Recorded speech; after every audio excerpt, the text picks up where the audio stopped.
When I was a little girl, I had this dream of owning my own boutique. And I had no idea how fulfilling and challenging that would turn out to be. My name is Michaela Pabone. I'm a 48-year-old wife and mom of two based in Brooklyn, New York, and this is my channel.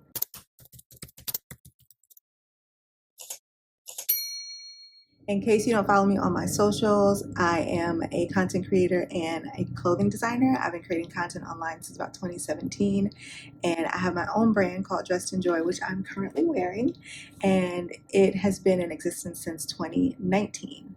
I left my corporate job in 2020 and started doing both of these things full-time as of August 2020. And I'll explain a little bit more about that in a separate video. But today I really want to talk about my dream of opening a boutique and having to close the boutique 2 years later. Yeah, let's just get to it. Like so many of us, I had this huge dream of having my own boutique one day.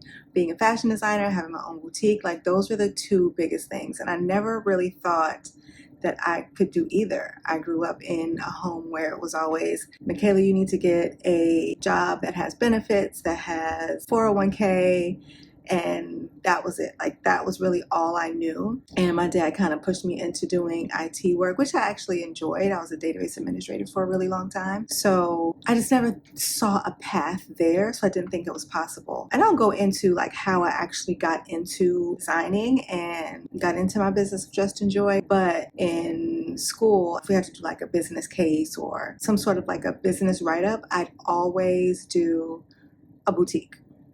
Always. Every single project. I know people got tired of me writing about a boutique, but that was just something I always really wanted. And so even as my life priorities changed, so like, you know, I'm a mom and now I work this 9 to 5. All of these things still never dampened the dream. You know what I mean? Like this dream never went away. It stayed with me for so long. So as my business, Dressed in Joy, started to grow, I ended up bringing in like 40 boxes of inventory, and I have a small office, very small office that I'm in right now. And there was no way that those 40 boxes were going to fit in this space and I'd still be able to work. So I started to look for a bigger office space. And it took me several months to even find something that was suitable. We ended up doing a few things and we moved into a new apartment, still looking for this bigger office space, and eventually I found the bigger office space, and it ended up being 4 blocks away from our new apartment, which I thought was just kismet, right? So I sent my husband over there late at night to go check it out. He uses Flash on his iPhone to take some pictures from the window, and I saw that the place had pink wallpaper, and pink is my second favorite color, and I thought, this is mine. Like, this has to be my space. And so finally, you know, we went to go visit it, had the pink wallpaper. It had 3 separate rooms and a bathroom, and just, it was so perfect. Like the perfect office space, the perfect place to hold our inventory. And then it had an extra room that we decided to use for content, and then the big open space that would be perfect for retail. And I thought, oh my gosh, it's like my dream actually about to come true. I'm actually about to have my own retail store. So I was like completely scared out of my wits, especially when it came to signing that lease, and it was a 5-year lease. It was just like, it was a lot. But, you know, my husband was very confident about it.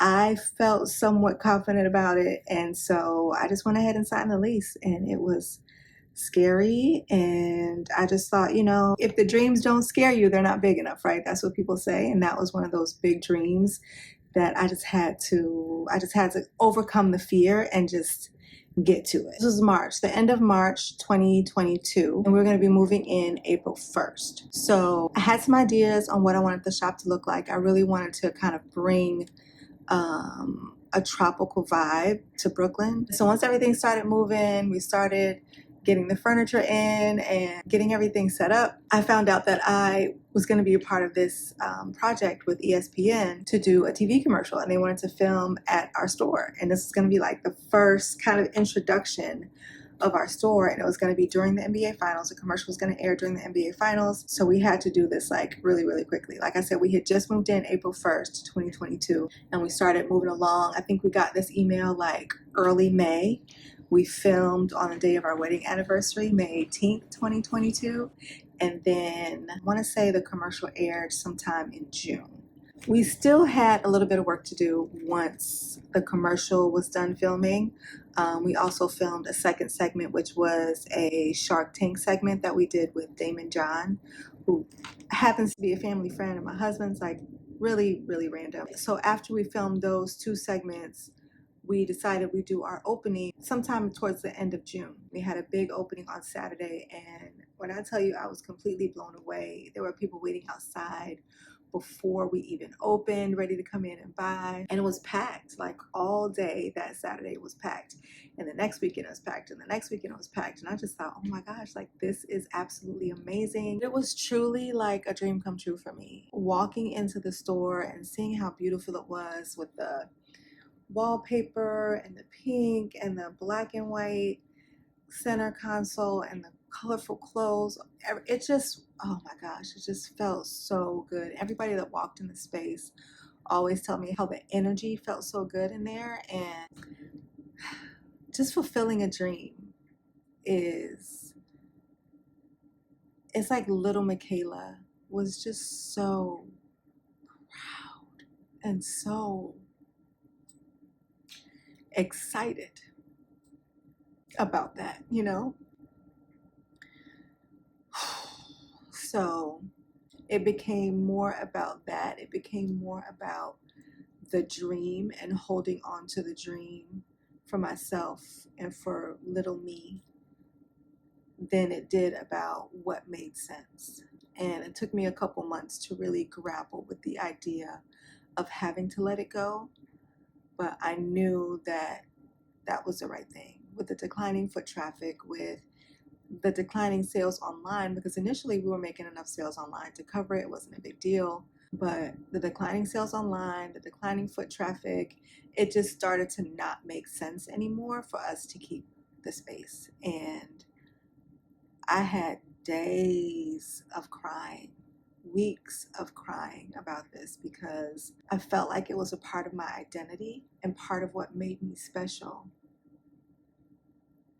Like, that's so silly to think about, to say it out loud now, like this physical space, I thought it made me special for some reason. And it's like, no, Michaela, you are what makes you special.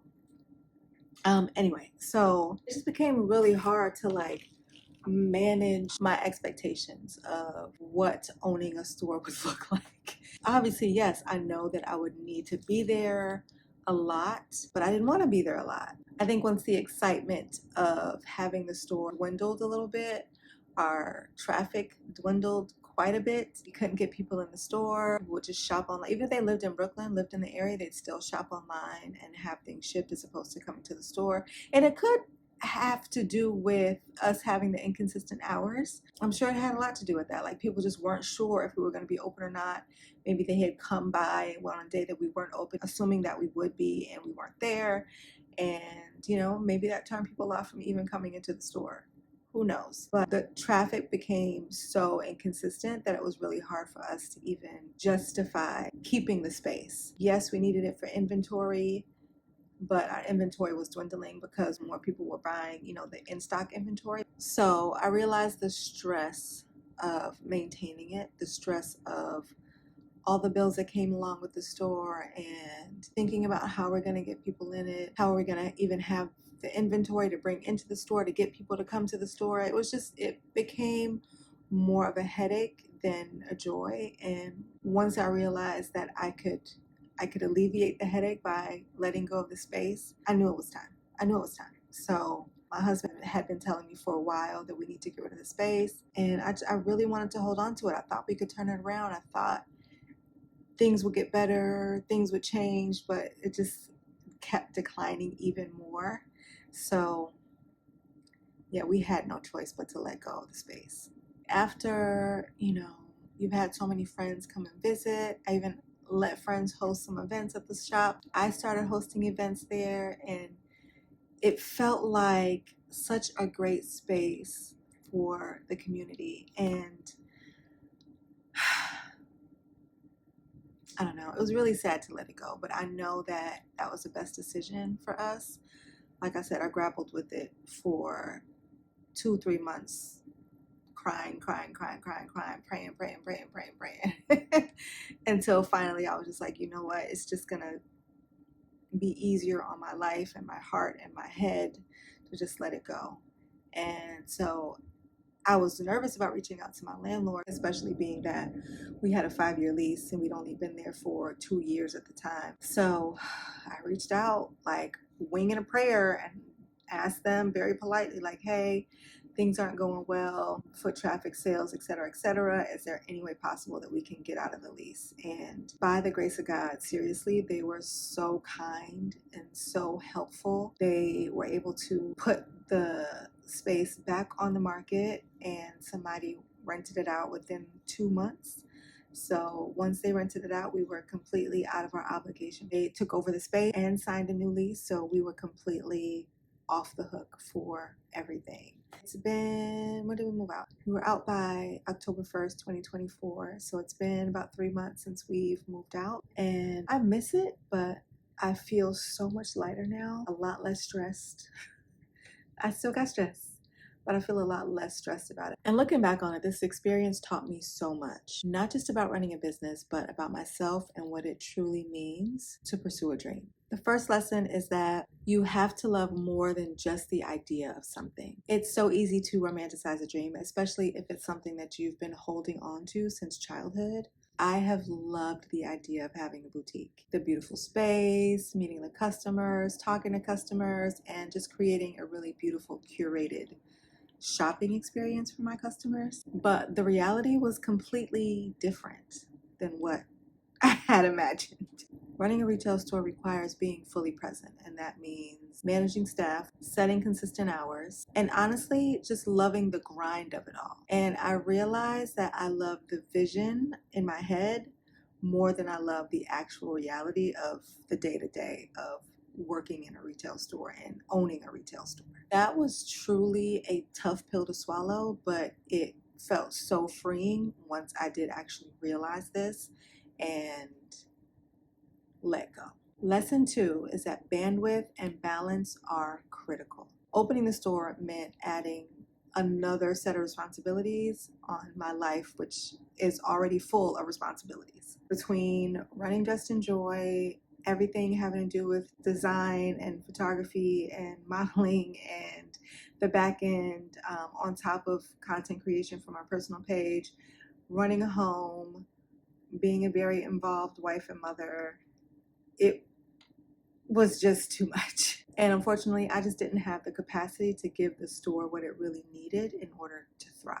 The inconsistent hours made it difficult for customers to plan visits, and then eventually people stopped coming altogether, so no one was coming at all. And it really became clear to me that I can't do it all, and that's okay. I had to learn to be okay with the fact that I cannot do it all. And really learning to prioritize what truly matters has been one of the most valuable lessons from this whole experience. And lesson 3, I am more than what I have or what I achieve. Whew, it's a hard one to get out. For a long time, I tied my success to what I could show for it. And I still do to some extent. The store felt like a symbol of what I had worked so hard for, and it was like proof that I had made it. But when it wasn't working out, I had to ask myself, does this define me? Letting go of the store taught me that my worth isn't tied to any one thing I've built or achieved. I am enough as I am with or without my store. Closing the store was really one of the hardest decisions I've had to make this year, but it was honestly one of the most transformative. So if you're watching this and you feel like you've failed at a dream, I want to remind you, you haven't. Walking away from something does not mean that you gave up. Sometimes it means that you're making room for something even better. Dreams can change, dreams can evolve, and that is a beautiful thing. This experience showed me that once again, it's okay to pivot, to redefine what success looks like, and to make choices that serve you as a whole, not just one part of it. I will always cherish the time I had at my store, especially thinking about the memories of the kids running back and forth and telling everybody we meet, oh, my mommy has a store. Those things I will truly cherish forever. But now I'm excited to pour my energy into things that light me up on the inside and align with where I am today. Just remember that our dreams don't define us. They shape us, they teach us, and sometimes they guide us to something even greater. And that's where I'm headed. Thank you so much for watching and letting me share a little bit about my journey with you today. If you've ever had to let go of something or pivot into something new, I'd love to hear your story in the comments. What did you learn? How did it shape who you are today? Let's just have an honest conversation about what it really means to chase your dreams and when it's okay to let them go. And if you're on your own journey trying to figure it all out, don't forget to subscribe to my channel. I am here to share more stories like this about business, about life, and the lessons we learn along the way. Hit that like button if this video resonated with you, and don't forget to share it with somebody who might need a little bit of encouragement. Thank you again so much for being here, and I will see you next time.